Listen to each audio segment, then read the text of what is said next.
नमस्ते विद्यार्थी मित्रों, गुड मॉर्निंग एवरीवन। आज हम हिंदी विषय में इकाई नंबर 3 का अभ्यास करेंगे। हमने इस इकाई में देखा कि किसी व्यक्ति को यानी कि दूसरे व्यक्ति को अच्छी बातें सिखाना बहुत आसान हो जाता है। वही बात हमारे जीवन में जब हमें अपनाने के लिए आती है तब हमें अपनाना मुश्किल हो जाता है। इस बात के उदाहरण के तौर पर हमने कई किस्से देखे कि सबसे पहला हमने देखा कि फूल पौधे लगाने वाला जो आदमी था, सज्जन आदमी जिसने पौधे लगाए थे, वही ने एक तख्ती लगाई थी कि फूल तोड़ना मना है। एक दिन वही व्यक्ति फूल तोड़ता हुआ दिखाई देता है। बाद में हमने दूसरा देखा कि कंडक्टर एक यात्री को, मुसाफिर को चलाई हुई बीड़ी खिड़की से बाहर फेंकवा देता है और थोड़े ही देर बाद वह कंडक्टर ड्राइवर की कैबिन में बैठ जाता है और दोनों साथ में सिगरेट बीड़ी पीने लगते हैं। तब दूसरा यात्री कहता है कि थोड़े ही समय पहले आपने कहा था कि धूम्रपान निषेध है, तो भाई साहब आप क्यों सिगरेट पीते हो? आपने तो सिगरेट पीना मना किया था। तब कंडक्टर शीघ्र ही तुरंत बोल उठता है कि यह जो सूचना लिखी है वह हमारे लिए नहीं है, आपके लिए है। बाद में हमने देखा कि एक दुकान पर माल सामान खरीदने के लिए एक व्यक्ति आता है और वह अपना स्कूटर दुकान के सामने रखता है। तो तुरंत दुकानदार बोलता है कि भाई साहब, यहाँ स्कूटर मत रखो, सड़क पर स्कूटर मत रखो। सामने स्कूटर रखने की जिस जगह पर वाहन रखने की वहाँ पर जगह है, स्कूटर रखने की वहाँ पर जगह है, वहाँ पर आप स्कूटर रखकर आइए। और बार बार वो कहता रहा दुकानदार को, सज्जन आदमी, कि मैं तुरंत ही चला जाऊँगा, कुछ माल सामान खरीद कर तुरंत ही मैं जाने वाला हूँ, मुझे देर नहीं लगेगी। तो भी दुकानदार उसकी एक बात मानता नहीं है और जब वह स्कूटर रखकर वापस आता है तब वह माल सामान देता है। थोड़ी समय बाद तुरंत दुकानदार का बेटा आता है और वह दुकान के सामने अपना स्कूटर रखकर तुरंत दुकान में चला जाता है। तब वह सज्जन व्यक्ति कहता है कि अरे भाई साहब, मुझे आपने मना किया पर आपने तो इस बच्चे को मना नहीं किया। इसी वक्त दुकानदार कहता है, यह मेरा बेटा है, यह मेरा बेटा है, मैं उसे मना क्यों करूं? यहाँ तक हमने अभ्यास किया था। अब हम आगे चलते हैं बच्चों। कुछ लोग ऐसे भी होते हैं जो आदर्श की बातें करते हैं लेकिन उसे अपनाते नहीं हैं और जब उन्हें अपनाना पड़े तो वे अपना आदर्श भूल जाते हैं। कई लोग ऐसे होते हैं कि अच्छी अच्छी बातें करते हैं, पर जब वही बात उसके जीवन में आती है तब उसे अपनाना वह भूल जाता है। किसी को कहना सरल है, पर वही बात हमारे जीवन में जब हम अपनाते हैं तब वह कठिन हो जाती हैं। तो बच्चों, ऐसा नहीं होना चाहिए। कथनी और करनी, जो हम किसी को कहते हैं वो बात हमें भी हमारे जीवन में अपनानी चाहिए, यानी कि कथनी और करनी दोनों समान होनी चाहिए। एक दिन एक सज्जन के घर उनके मित्र मिलने आए। दोनों मित्र बातचीत में मग्न थे कि किसी ने दरवाज़ा खटखटाया। उन्होंने खिड़की से झांक कर देखा यानी कि खिड़की में से देखा। बाहर खिड़की से बाहर मकान मालिक खड़ा था, जो पिछले 4 माह का किराया यानी कि भाड़ा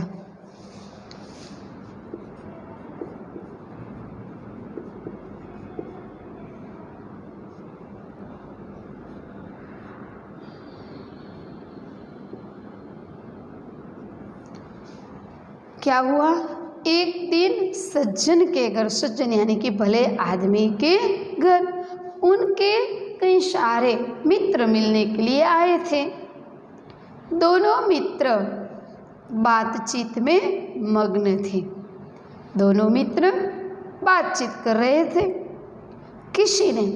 जब दोनों मित्र बातचीत कर रहे थे, इस वक्त किसी ने दरवाज़ा खटखटाया। उन्होंने खिड़की से झांक कर देखा, खिड़की में से देखा। बाहर मकान मालिक खड़ा था, जो मकान में वह सज्जन आदमी रहता था। इस मकान का मालिक बाहर खड़ा था, जो पिछले 4 माह का यानी कि पिछले 4 मास का वह किराया यानी कि भाड़ा लेने के लिए आया था। किराया मांगने बार बार आ रहा था। उन्होंने अपने बच्चे को समझाकर बाहर भेजा। उसने खिड़की में से देखा तो बाहर उसे कौन दिखाई दिया? बाहर उसके मकान मालिक उसको दिखाई दिए, और देखकर वो अंदर चला गया सज्जन आदमी, और बच्चे को समझा दिया और समझाकर उसको बाहर भेज दिया। जब बच्चा बाहर गया तो मकान मालिक ने उससे कहा, तुम्हारे पिताजी से कहो कि मैं मकान का किराया लेने आया हूँ। जब बच्चा बाहर गया तो मकान मालिक ने क्या बताया कि तुम्हारे पिताजी को कहो मैं मकान का किराया यानी कि भाड़ा लेने के लिए आया हूँ। बच्चों ने तपाक से जवाब दे दिया। तपाक से यानी कि जोश के साथ, जल्दी से।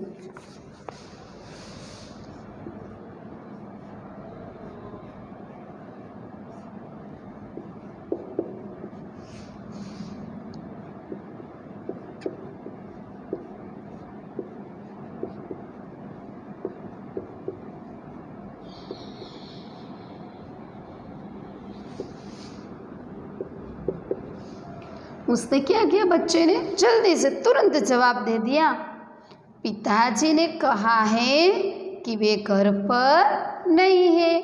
देखा बच्चों, पिताजी ने जो बात बच्चे को बताई थी, बच्चा आखिर बच्चा होता है। उसके पिताजी ने उसको कहा था कि तुझे जाकर किराया लेने यानी कि मकान मालिक जो आया है उसे यह उत्तर देना है कि पिताजी घर पर नहीं है। और बच्चे ने क्या किया? बच्चे ने मकान मालिक को क्या कहा कि पिताजी ने कहा है कि पिताजी घर पर नहीं है। बच्चे की बात सुनकर मकान मालिक हंसने लगे। यह बात सुनकर मकान मालिक को हंसना आ गया। क्यों? क्योंकि मकान मालिक जब आया था तब वह सज्जन आदमी जो था वह कहाँ पर था? घर में ही था। और जब उसे उसके बच्चे ने कहा कि तुम्हारे पिताजी को कहो कि मकान मालिक किराया लेने के लिए आया है, तब बच्चा तुरंत ही क्या कहता है कि पिताजी ने कहा है कि पिताजी घर पर नहीं है। इसलिए बच्चे की यह बात सुनकर मकान मालिक हंसने लगे। बच्चा आखिर निर्दोष होता है, उसे ऐसी कुछ पता नहीं होता है। उसने तो उसके पिताजी ने जो शब्द बताए थे, जो शब्द किए थे, वो ही उसने बाहर आकर मकान मालिक को बता दिया। घर में बैठे बैठे मित्र के चेहरे पर मुस्कान आ गई। उसका मित्र जो आया था सज्जन व्यक्ति को मिलने के लिए, वो भी हंसने लगा, जिसे देखकर वे सज्जन पानी पानी हो गया। पानी पानी हो जाना यानी कि लज्जित हो जाना।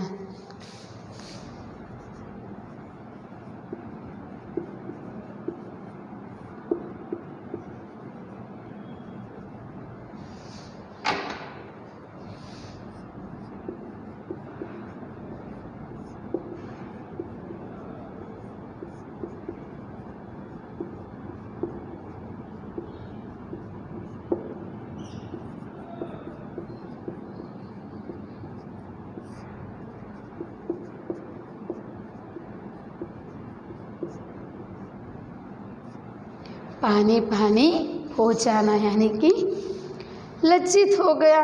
उसको भी शर्म आ गई। किसको शर्म आई? जो मकान मालिक, जो मित्र थे उसके घर मकान मालिक किराया लेने आया था, वो सज्जन व्यक्ति की बात सुनकर उसके मित्र उससे मिलने के लिए आया था, उसको मुस्कान आ गई। उसकी हंसी देखकर, उसकी मुस्कुराहट देखकर वह सज्जन व्यक्ति था वह शर्मिंदा हो गया। क्यों? क्योंकि उसके बेटे ने मित्र के सामने ऐसा कहा कि तुम बाहर जाकर इसे बताओ कि मैं घर पर नहीं हूँ, यानी कि पिताजी घर पर नहीं हैं। एक सज्जन ने अपने पोते को यह सिखाया था कि हमें कभी किसी काम को गलत ढंग से नहीं करना चाहिए। क्या हुआ कि एक सज्जन ने उसके पोते को, यानी कि उसके पुत्र को, पोता यानी कि पुत्र का पुत्र, पोता यानी कि पुत्र का पुत्र, ऐसा सिखाया था कि कभी किसी काम को गलत ढंग से नहीं करना चाहिए, यानी कि कभी कोई काम में गलत बोलना नहीं चाहिए। सदा अपनी बारी की प्रतीक्षा करनी चाहिए। प्रतीक्षा करना यानी कि इंतज़ार करना।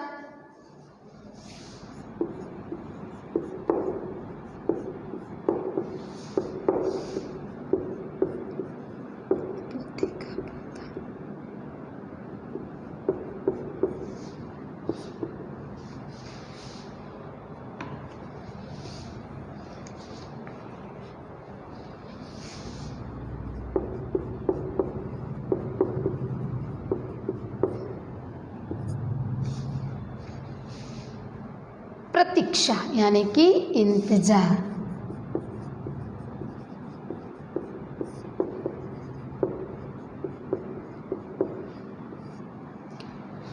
उसके क्या हुआ? एक सज्जन ने उसके पोते को यानी कि पुत्र के पुत्र को ऐसा सिखाया था कि कभी कोई काम गलत ढंग से नहीं करना चाहिए, सदा अपनी बारी की प्रतीक्षा करनी चाहिए। प्रतीक्षा करना यानी कि इंतज़ार करना। बारी यानी कि हमारी जब लाइन में बारी आती हो तब हमें प्रतीक्षा करनी चाहिए। एक दिन की बात है, वे जल बिजली के बिल जमा कराने गए। साथ में उनका 8 वर्षीय पोता भी था। एक दिन क्या हुआ, वह उस सज्जन व्यक्ति के साथ उसका पोता था, यानी कि उसका पुत्र का पुत्र उस साथ लेकर गए थे बिल जमा कराने के लिए। वह 8 साल का पोता भी उनके साथ लेकर गए थे। यहाँ पर हम पाठ्य पुस्तक में चित्र को देख सकते हैं कि कतार में सब खड़े हैं। वह बिल जमा कराने वालों की लंबी कतार थी। यहाँ पर हमने देखा बच्चों पाठ्य पुस्तक के पेज में कि बिल जमा करने वाले की क्या हुई है, कतार। कतार होना यानी कि पंक्ति, यानी कि लाइन है। गुजराती में उसे क्या कहते हैं, लाइन। कतार यानी कि पंक्ति। बिल जमा कराने वालों की लंबी कतार देखकर वो कोई उपाय सोचने लगा। उन्होंने खड़े हुए लोगों को ध्यान से देखा। आगे ही एक परिचित व्यक्ति खड़ा था। परिचित यानी कि वह उसको पहचानता था। वे तुरंत उसके पास गए और बोले, बेटा ये बिल तुम घर पर ही भूल आए, लो इसको भी जमा कर दो। वह व्यक्ति कुछ बोले उससे पहले ही बिल एवं राशि उसके हाथ में थमा दी और एक तरफ जाकर खड़े हो गए। राशि यानी कि रकम यानी कि पैसा, बिल का पैसा।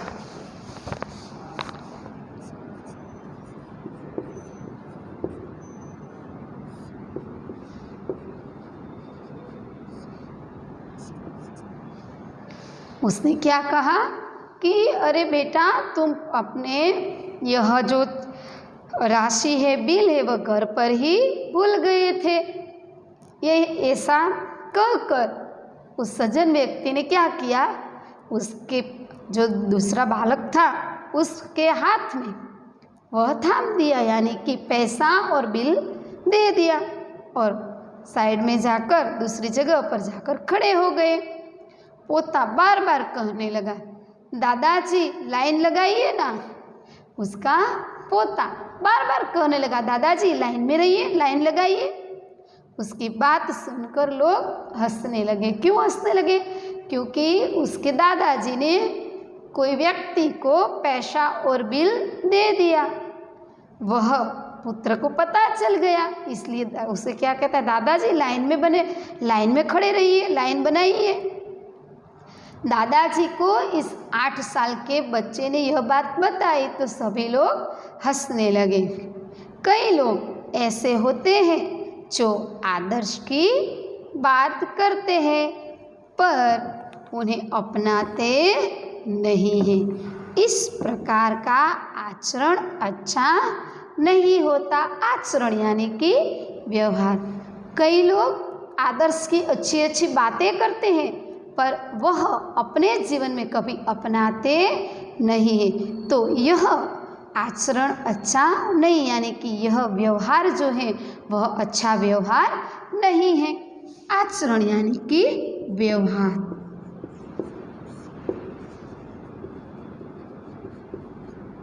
ऐसे व्यवहार अच्छा नहीं है कि कहता भी कुछ और है और करना भी कुछ और।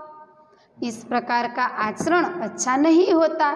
ऐसा आचरण करने वालों को कभी सम्मान नहीं मिलता।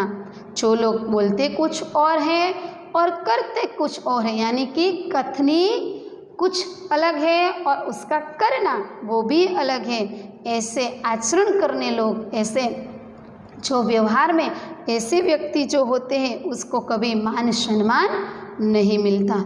वे हंसी के पात्र बनते हैं। ऐसे जो व्यक्ति होते हैं वह हंसी के पात्र बनते हैं। इसलिए हमें कथनी और करनी में सदैव समानता रखनी चाहिए। सदैव यानी कि हमेशा।